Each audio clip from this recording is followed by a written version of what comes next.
Breaking generational trauma.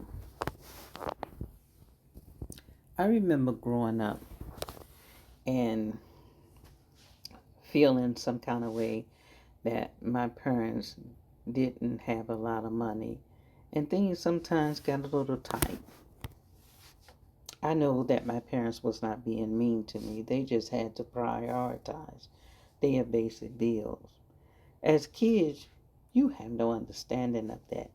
But as looking back and as an adult, managing my own household, wow, I can imagine. I can get that. I can imagine the weight, the shame, the guilt my parents must have carried during those times. You know, kids go through a lot and you feel so bad sometimes. But certainly, I was the one happened to say no extra toys, no extra trip. Not because I wanted to be mean, because I had to prioritize my bills as my parents did.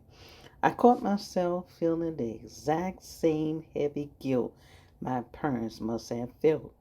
But then I stopped and I thought, why are we treating money like it's some big, terrified villain? I decided that I wanted to give my kids some understanding instead of fear. And so we started having talks about budget and saving and prioritizing what mattered the most to our family. No shame, no secret, just practical tools. And as I had a rule that we would never say that we are broke. Even though it's been tight, it doesn't mean that we have failed. We are a failure. Money was like taboo when we was coming up. No one really talked about it. But I refuse to let my kids inherit its fear. Breaking generation trauma means stripping away the guilt and viewing money as a tool and not a monster. Sure, financial management might sometimes still give you gray hair, but teach your kids so they won't fear money. They'll master it.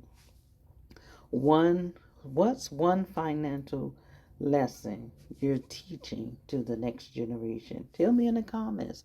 And until then, I'll see you later, my friend.